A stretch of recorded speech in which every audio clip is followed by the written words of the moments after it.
Blessed be everyone, welcome to my YouTube channel. Today we're going to talk about the winter solstice and the summer solstice because it's solstice time at the time of this video.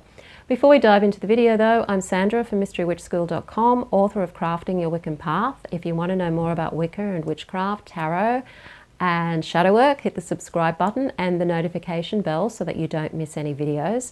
If you want to know where to start your witchcraft practice but you're confused by all of the information out there, and you just need to know, okay, what do I need to learn and when? Take a look at my free video, How to Start Your Witchcraft Practice. The link is in the description field below this video.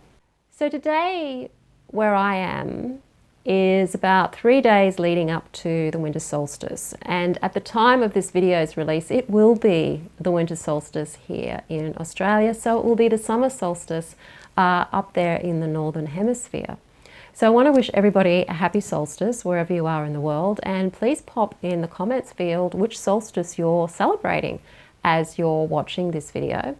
And you may also be watching this video outside of solstice time as well if you're just wanting to learn more about the solstices. I'm not going to talk about the traditions of the solstices because you can get that information pretty much anywhere. It's pretty standard information. There's YouTube videos on it, there's blogs on it, there's books on it, there's a lot on it. So I wanted to talk about it more from a practicing point of view and also more from a personal point of view, and how you can make these solstices more your own and more personal so that you can feel more of a connection. It's great to do things the same on one hand as, say, the majority, because that can give us a connection to the whole. It's also good to do something that's got a bit of an individual flavour to it as well, so that you can connect to yourself too. So it's like having a bit of everything. So if you're celebrating a solstice and you really love looking for all of the traditional decorations, which would pertain more to the north of the Northern Hemisphere, then by all means, get into that and connect with that. It may even be part of your heritage. Your ancestors may be more from a northern hemisphere region, and so that may be something that you feel a connection to ancestrally as well. If you're living though in a place that's very different environmentally to the traditional places, then it's really good to tune into where it is that you live. Just because you might want to be practicing, say, Wicca or witchcraft, and you might live in a subtropical or tropical environment, Yule comes along, there's no snow, there's no mistletoe, there's none of that sort of very typical northern hemisphere weather going on. It can make you feel a little bit disconnected from the practice or from it, and it doesn't have to be that way because it's about connecting to nature after all. So while we can certainly maybe enjoy the imagery or even incorporate some of that imagery into our practice, we can also learn about where it is that we live and what's going on at each solstice where we live. So when it comes to the winter solstice, winter is typically that time of the year where the days are a lot shorter than the nights, so we've got a lot more night. So think of the energy as being night energy, that energy of the hidden, that energy of the goddess energy.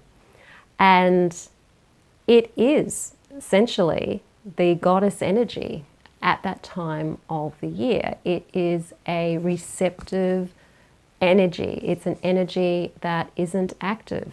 It's a passive energy, meaning it's not taking action, it's receiving, it's responding, it is contemplating, it is transforming, it's recovering, it's all of that energy.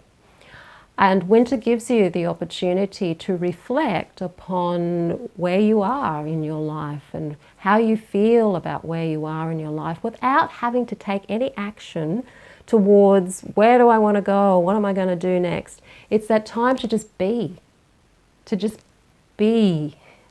in the womb without having to do anything. And on a winter solstice day, if you are able to, I know that in modern day it can be very difficult to do that, or at least around the time of the winter solstice. If you can take at least an hour out of your day to just be, with that energy, to be, and reflect on where you are in your life right now and how you feel about where you are right now, and without having to feel like you've got to do anything, okay? It's not a doing energy. When it comes to connecting to nature, if you can go outside and collect something that is typical of where you live. So if you do live in a very cold climate and it's snowing, bring in some snow and you know, put it on your altar. Make a snow sculpture and watch how that sculpture takes form, right? And so it becomes a thing, and then the snow comes again, or it melts, or whatever it does over time, and it just becomes part of the snow again.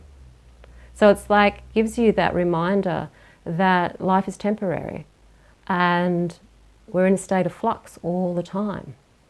And so something's here one minute and it's gone the next, but it's not gone. If you notice your snow sculpture, it's all the snow that you've gathered up to create whatever it is you're creating. And then over time, it could be a short space of time or a longer space of time, it just becomes one again and back where it started, as just being one with the rest of the snow. So we see this connection with the whole idea of us all being connected, that us and nature are connected, everything is one, and also how we can be separate at the same time, meaning that out of the one we can see a form pop up as an expression of an aspect of the snow, and then it fizzles away again, and then maybe the next day you can come and build a different sculpture and just see how things morph and change. So it's kind of that connection that even though everything is connected in one, it's still the snow. One day it's a snowman, the next day it might be a snow goddess, or whatever it is that you're making. So it's a good reminder of impermanence and how things crop up as part of the one and then go back to the one. And that reminder of the dying process and the rebirth process. It's about the sun. It's like the sun dies and then comes back again and is reformed again and gains strength again. So that's the way that you can look at winter and journal about these things. Find any foliage. If there's any foliage, you might have some evergreen trees that are still nice and green, and so bringing them back to your altar. You can still set up your altar in your traditional way, no matter where you live. Just bringing in something that's local so that you can ponder where you are and what's going on here on a winter solstice day. So where I am here in southeast Queensland, Australia, it's very, very mild, it's very warm, it's beautiful out in the sun. I love spending the winter solstice sitting out on a rock overlooking the ocean in the sunshine in the middle of the day. Which may sound really crazy if you live like somewhere like Canada or somewhere, and winter's a very different experience for you. But that's the experience here where I live. Winter solstice is about going to the beach for me and sitting under the sunshine and enjoying the sun. There's no snow anywhere. And it's the best time of the year to be outside, actually, because the UV is very low, the water's very still. I can sit there and watch even stingray swimming down because it's so clear this time of year. And that's what winter means to me. It means sitting in the sun, overlooking the ocean in a blue, cloudless sky. And that's how I connect to winter. That's what Yule is to me, because that's where I live. Obviously, it's going to be different to you wherever it is that you live. So at this time of the year, you might be celebrating the summer solstice. So happy summer solstice to those of you who are celebrating that.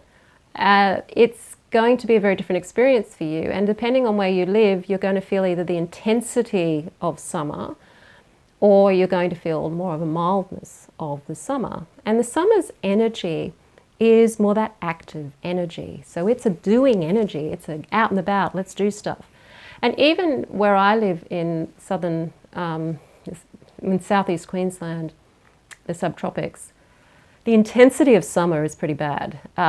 Going outside in the middle of the day, unless you've got a hat and you're protecting yourself from the sun, it's not a good idea, because you'll turn into a crab pretty fast and you'll cook pretty fast.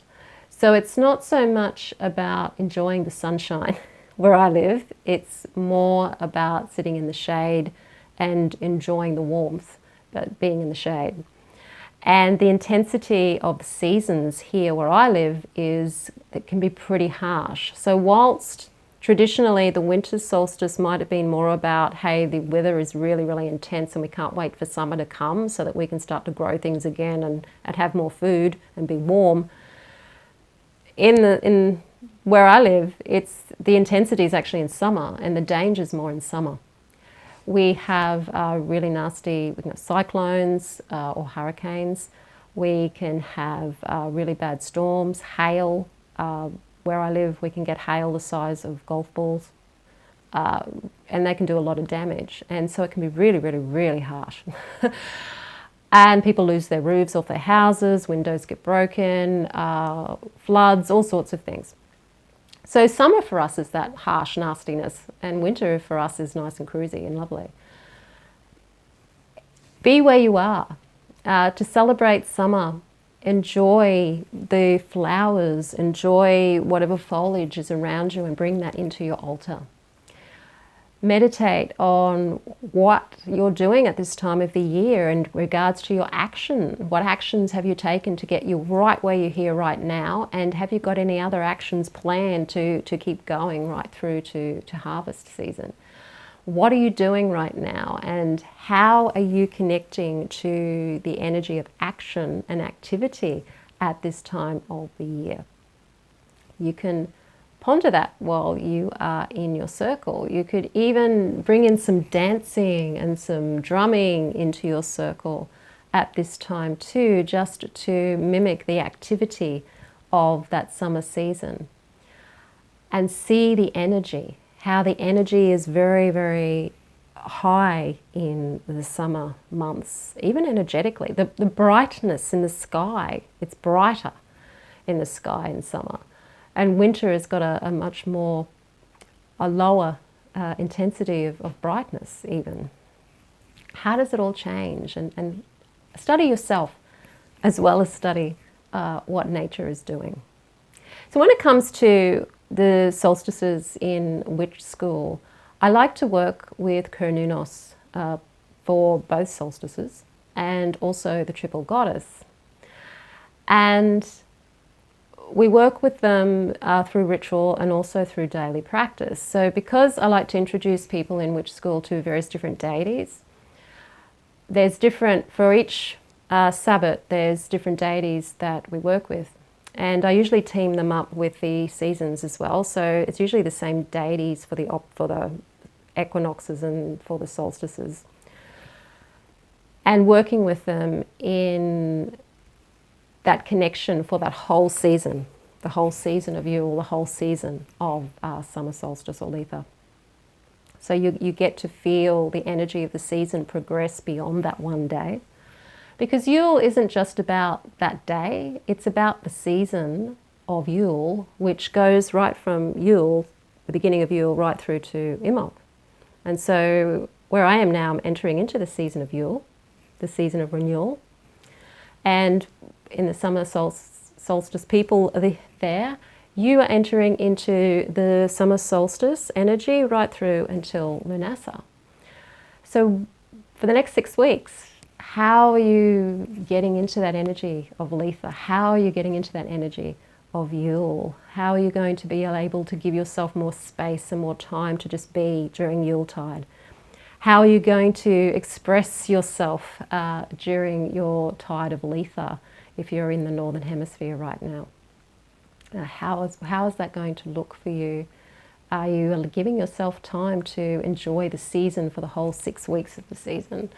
And write that down in your journal if that's what you need to do. But that's how I work with Witch School, is I see it as a season. And so you've got that 6 weeks in between Sabbats to work with the deities and also to work with getting to know the season and feeling into the season. So if you do want to learn Wicca and Witchcraft with me, Mystery Witch School 101 is my 12-month course. It is a drip-fed course, meaning that you go at a pace that slows you down so that you get to practice very, very basic things at first and build. Each month builds on the prior month so that your skills in energy work and in magic and also in your knowledge build over time, rather than trying to learn everything at once and then getting overwhelmed and confused and then just giving up. So it's designed for people who are busy and who don't have a lot of time to practice, and who actually want to practice though, because it is about practicing the craft and being able to give yourself the space and the time to take it easy and take it slowly. You don't have to rush this at all. So the link to that is in the description field below this video. If you like the video, hit the like button, share it with your friends. Don't forget to subscribe. I am Sandra from mysterywitchschool.com. Blessed be.